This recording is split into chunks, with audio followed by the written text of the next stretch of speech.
Hello everybody, and thank you so very much for coming out to watch this video. I'm sat here out front of my house with a monster and some cigarettes, and I'm ready to read some Twitter shitposting. First off, let me apologize for my voice. I discovered that I in fact was not just tired, but also getting sick as well. Anyway, you might notice that the name of this series reminds you of something. SS. Maybe some association with Nazi Germany. However, I am here to culturally appropriate the great German history and repurpose it for my own special brand of bullshit. In this one, it will be called Social Shitposting, SS. And in this episode, I'm taking a look at New Real Peer Review, a Twitter account that specializes in hosting some of the weirdest and most absolutely outstandingly awful, apparently peer-reviewed scientific papers, usually by uploading an abstract, which I will place on screen as I read them. The astute amongst you may notice that I'm still horribly shit at English, and in addition to that, I am also reading off of a script. And by that I mean I have no script, so I'm a bumbling idiot. Anyway, let's get into the first one. As you can see here, this one seems to be on the topic of sex robots, and reading directly from the abstract, sex robots are likely to play an important role in shaping public understanding of sex and of relations between the sexes in the future. This paper contributes to the larger project of understanding how they will do so by examining the ethics of the rape of robots. I argue that the design of realistic female robots that could explicitly refuse consent to sex in order to facilitate rape fantasy would be unethical, because sex with robots in these circumstances is a representation of the rape of a woman, which may increase the rate of rape, expresses disrespect for women, and demonstrates a significant character defect.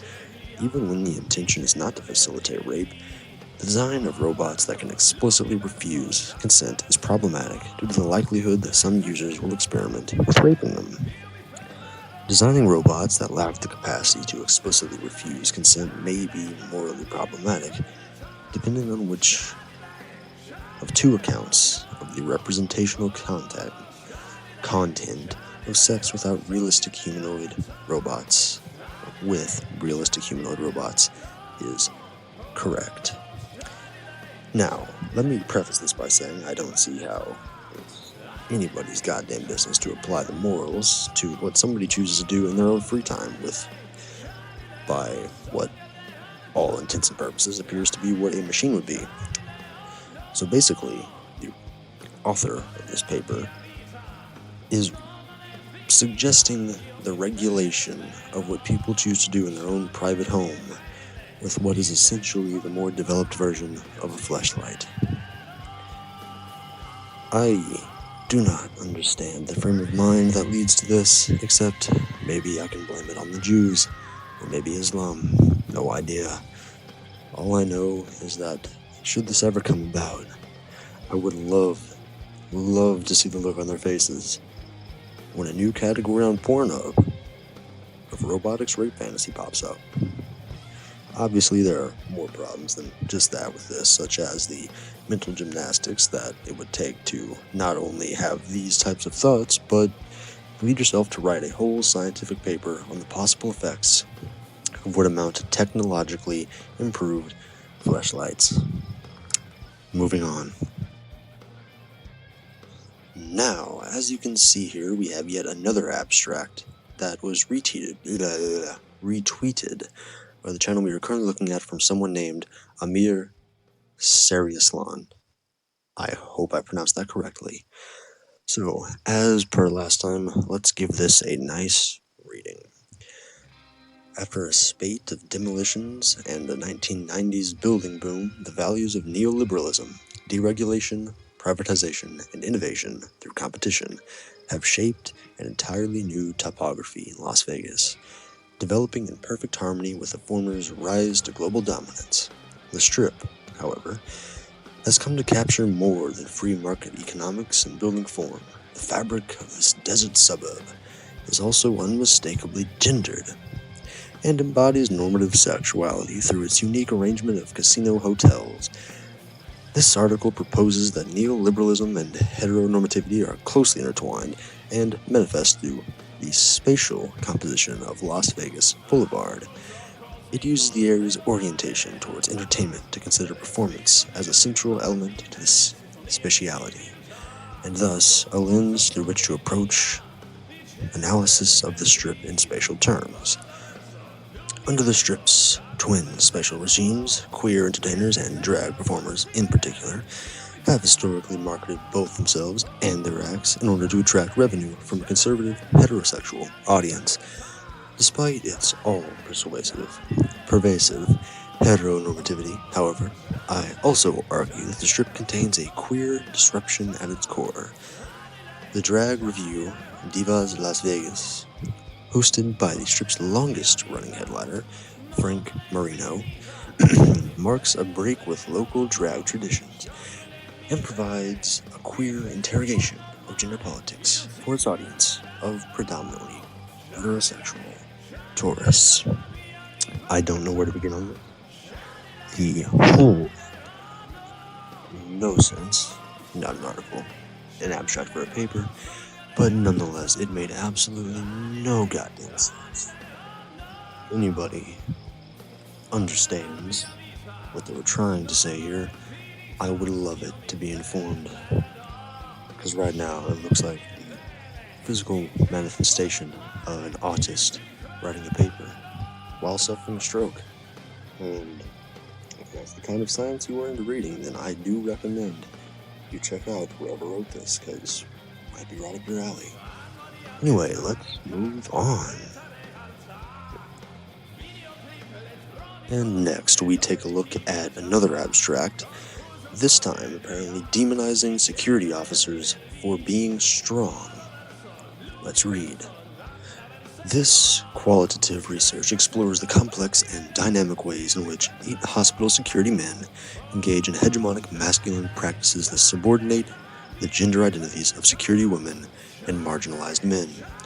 These intensive, in-depth interviews reveal that alpha male status is accomplished through routine demonstrations of physicality and dominance over mental health patients, and subordinated guards who present a feminine or queer identity.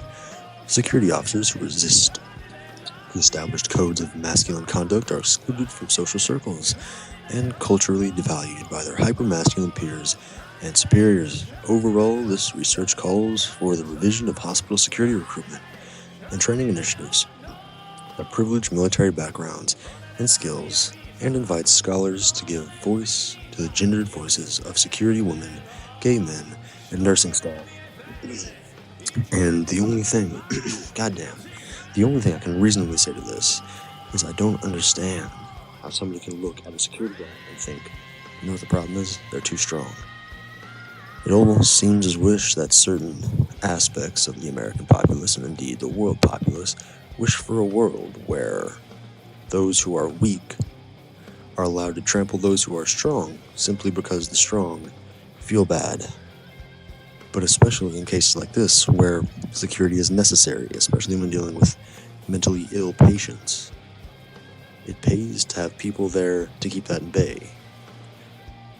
If these people had their way, the entire world would be like an Antifa protest, fielding 90-pound men and 6'4" women on the front lines, and hoping everybody is just too nice to push them out of the way.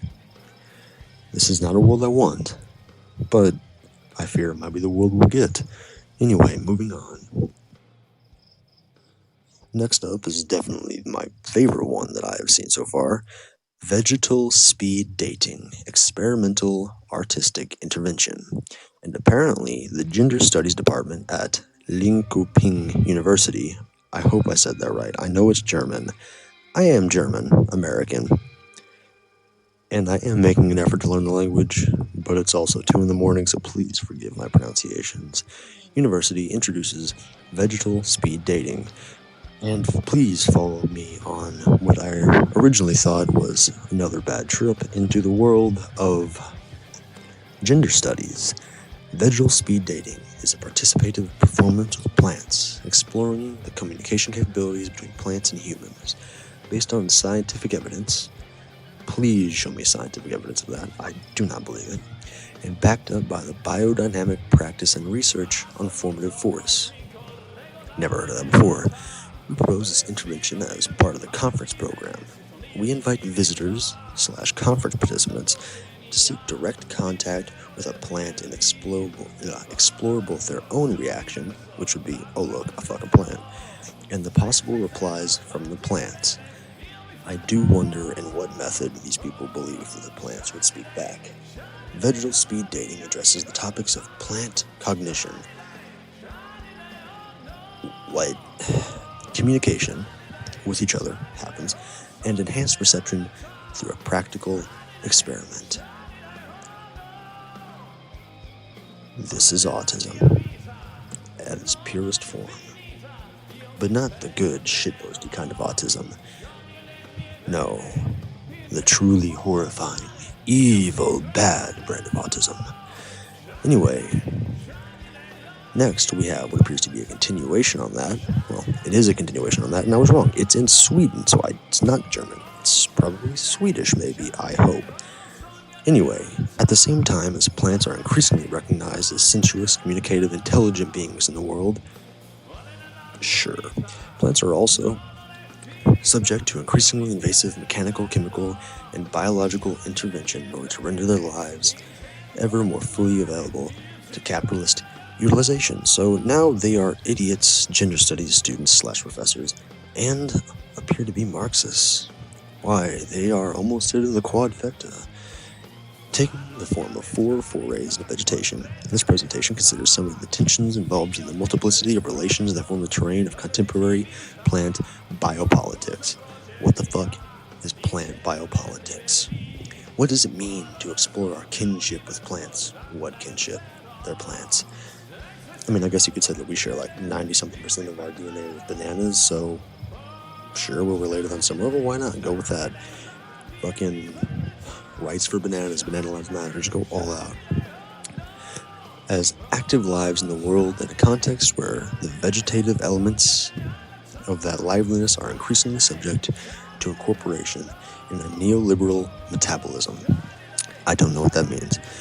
What does it mean to work toward an affirmative phytopolitics in the deeply situated context of racialized gender and other challenges to the humanity, such as posthumanism?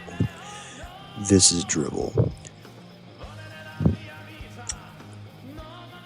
I don't know why I decided I wanted a YouTube channel so bad that I figured I will go out and make one, and I'll upload videos every 2 to 3 days, even though I know nobody will watch them for the first several months. This is fucking torture. Somebody should have warned me. Thinking with, as, and among plants, in and beyond capitalist configurations thus requires careful attention to the shared conditions of our biopolitical worlds. Vegetation is messy. Once again, this is all according to the Gender Studies Workshop, or class, at Linköping University in Sweden. I mean, I guess it's okay to expect this kind of autism out of the same country that hosted PewDiePie, Felix. But on some level, it's still just too much. And the thing is, before I decided to get into making this YouTube channel, I got to see shit like this on This Week in Stupid with Sargon of Akkad, and his reactions made it so much better. But when I go out to research this myself, and I will admit, the Twitter will be linked in the description that I got all this from, it's fucking hilarious to read through all of it. Some of it makes no sense, and it's absolutely glorious, but on the other hand, why did I do this to myself? Anyway, I'm already beginning to get a little bit more comfortable with the narration, even though I am recording it with my phone, because I'm poor as fucking shit right now. Hopefully the quality will improve, especially when I get more comfortable with it.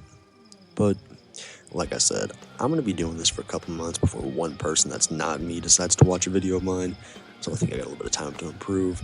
Anyway, thank you so very much for coming out to my shitposting video, and goodbye.